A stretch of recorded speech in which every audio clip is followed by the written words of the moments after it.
제4장 메시아의 강림과 그 재림의 목적. 메시아는 히브리 말로 기름 부음을 받은 사람이라는 뜻인데 특히 왕을 의미하는 것입니다.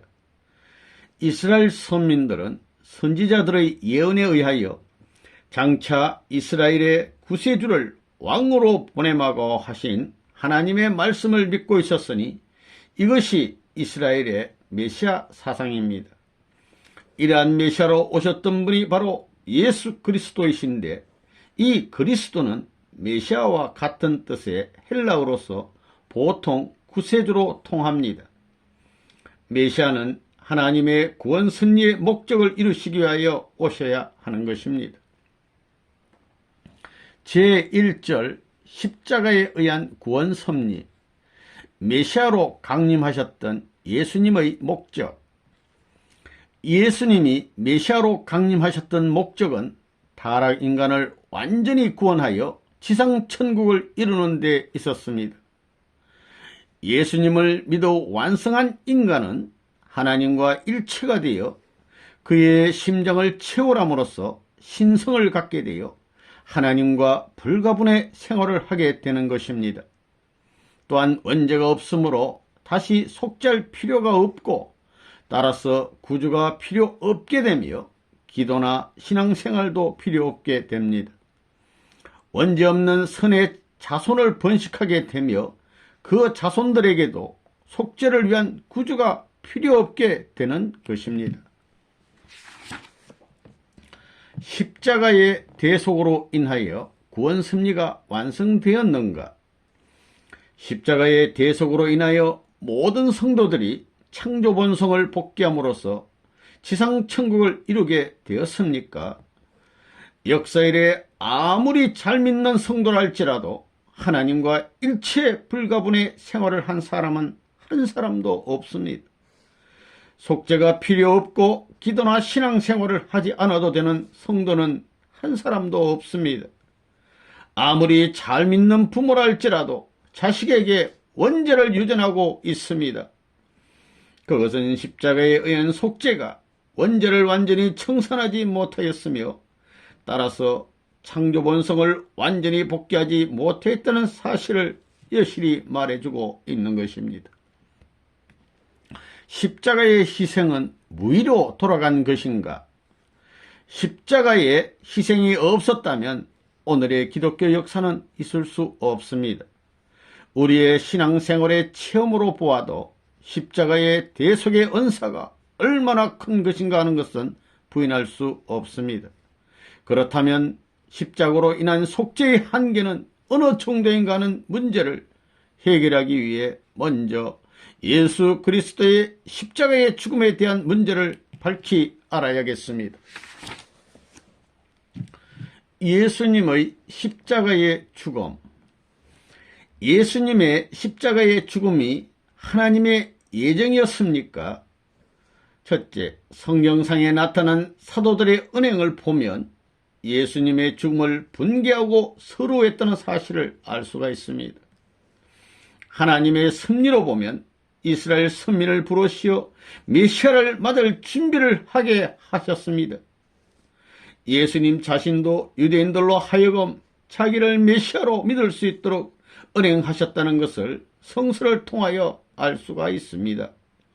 이러한 내용으로 보아 예수님의 십자가의 죽음은 하나님의 예정에서 온 필연적인 것이 아니라 유대인들의 무지와 불신의 결과로 온 것임을 알 수가 있습니다.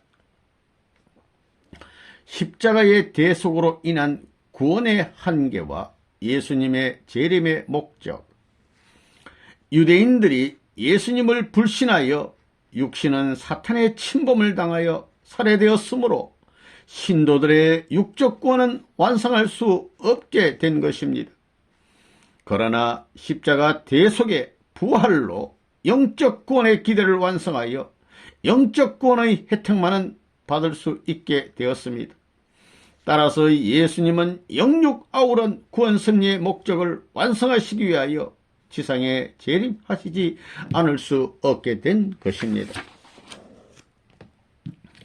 십자가에 대한 예언의 양면, 이사야서 53장에 예수님이 십자가의 고난을 당하실 것으로 예언이 되어 있습니다.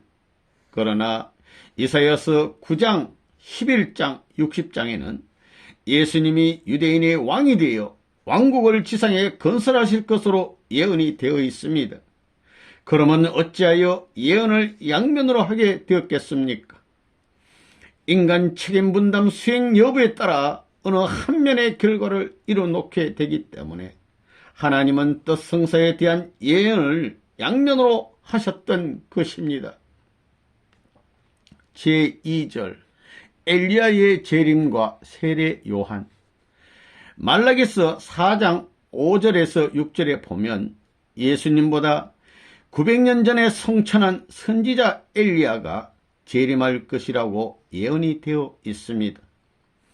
세례 요한이 바로 재림한 엘리야라고 하는 예수님의 정언이 있었습니다. 그러나 세례 요한 자신은 자기가 엘리야가 아니라고 부인하고 말았습니다. 세례 요한의 불신. 당시의 전 유대인들은 세례 요한을 숭경하던 마음은 그를 메시아로 생각하는 데까지 이르렀습니다.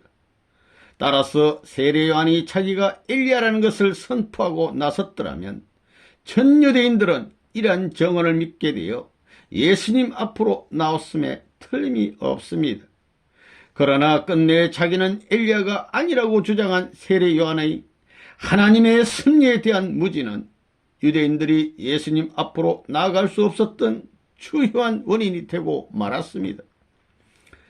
이로써 예수님이 십자가의 죽음길을 가게 된 큰 요인이 세례 요한에게 있었다는 것을 분명히 알 수 있습니다. 세례 요한이 엘리야가 된 이유. 누가복음 1장 17절에 기록된 대로 엘리야가 지상에서 다 하지 못한 사명을 개성 완성하기 위하여 세례 요한이 왔습니다. 그렇기 때문에 그는 사명적인 입장에서 엘리야의 재림자가 되는 것입니다. 성서를 대하는 우리의 태도. 예수님 이후 오늘에 이르기까지 이러한 천적인 비밀을 밝힌 사람은 한 사람도 없었습니다. 이것은 세례 요한을 무조건 위대한 선지자라고 단정하는 입장에서만 성서를 보았기 때문입니다. 우리는 인습적인 신앙관념과 고루한 신앙 태도를 단연히 버려야 하는 것입니다.